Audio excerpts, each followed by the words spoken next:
Natural Justice mobilisons les communes comme Bargny, Kayar et Mboro pour la célébration de la Journée mondiale de l'environnement et ayant comme thème la désertification, la sécheresse et la dégradation des terres.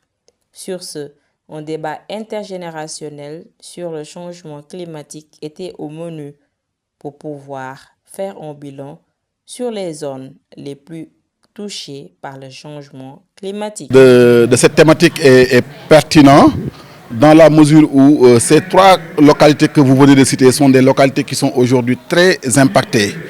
Et aujourd'hui, on parle de journée internationale de l'environnement ou bien journée mondiale de l'environnement, dont le thème porte sur la désertification, la sécheresse et la dégradation des terres.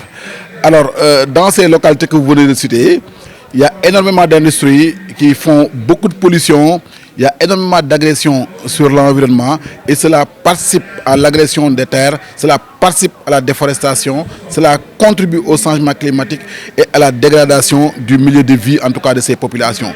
C'est pourquoi nous avons jugé nécessaire de les connecter afin de pouvoir parler durant cette journée symbolique de l'environnement pour leur permettre quand même d'échanger avec les jeunes et de permettre aussi aux personnes les plus âgées de partager leur expérience en termes de restauration, en termes de mitigation, mais en termes d'adaptation et de mobilisation de tous les mécanismes qui visent à restaurer l'écosystème. L'un des membres de la commission environnementale et développement durable de la commune de Bargny affirme que la Journée mondiale de l'environnement est une occasion pour rappeler à l'État du Sénégal les engagements pris pour le non-respect des installations des centrales à charbon au niveau des communes. Une des communes les plus vulnérables au changement climatique au Sénégal, qui est confrontée au problème de l'érosion côtière, qui est dû à l'élévation du niveau de la mer, qui est dû aussi aux fontes des glaciers. Donc tout ça sont dus au réchauffement climatique. Donc Bargny est l'une des communes qui est confrontée directement aux effets du changement climatique, notamment l'érosion côtière. On a dit que le problème fondamental du changement climatique, ou bien le problème fondamental qu'on a eu à rencontrer à Bargny, d'un côté, il y a la main de l'État.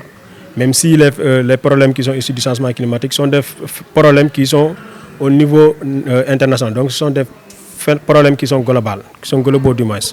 Donc, s'il y a une bonne politique de nos États, on peut, par exemple, participer à améliorer le cadre de vie des communautés les plus vulnérables. Si l'État, par exemple, a tenu des engagements comme le fait les autres États pour prévenir ou bien pour essayer d'arrêter l'avancement ou bien le réchauffement climatique, on est tenu de respecter ces engagements. Et nous, en tant que communauté aussi vulnérable, en tant que communauté impactée, toutefois que l'occasion se présente, on est obligé d'interpeller l'État, de le faire rappeler qu'il doit respecter par exemple ces engagements vis-à-vis à la réduction des gaz à effet de serre. Parce que l'État du Sénégal a tout dernièrement engagé à réduire par exemple son empreinte carbone en favorisant par exemple les énergies fossiles, dites les énergies aussi propres. Donc à tout moment qu'on aura l'occasion, nous allons rappeler cet engagement aux autorités étatiques. Le cas de Bargny sur les changements climatiques ainsi que la dégradation des terres choque les autres communes mobilisées par Natural Justice. Pour cela, l'un des membres des personnes affectées par des opérations minières lance un appel solennel pour que l'État du Sénégal puisse sauver l'activité principale qui est la pêche qui se trouve à Bargny. D'abord, quand j'ai observé le film sur Bargny, le sentiment qui m'a plus abrité, c'était un sentiment de désolation, un sentiment de désespoir, vraiment un sentiment d'amertume. Parce que c'est comme si les populations sont laissées à elles-mêmes, alors que l'État est là pour protéger nos populations. Je dis que l'exploitation minière ou bien les charbons, les centrales et tout, c'est vrai, c'est bon pour l'économie de ce pays, mais la vie des communautés vaut mieux que ça. Et ce que nous voyons, si cela continue, Bargny va disparaître. Et nous ne le souhaitons pas. Ce qui arrive à Bargny arrivera à tout le Sénégal.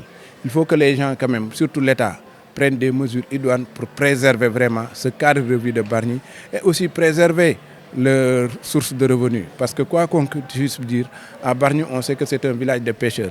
Donc il faudrait que la mer soit vraiment préservée pour que les populations de Bargny, dans sa grande majorité, puissent vraiment continuer à faire ces activités de pêche. Parce que même si on installe ici des industries, les industries ne pourront pas prendre tout le monde. Donc c'est des pertes d'emplois réelles qui vont se créer avec cette exploitation-là en perspective. Il faudrait quand même qu'on pense à juguler ces pertes d'emplois et à passer au bien-être de ces populations pour qu'elles continuent de vivre dans la quiétude, dans la tranquillité, mais surtout dans la dignité en pouvant gagner leur vie à partir de la mer par leur activité qui se trouve être la pêche.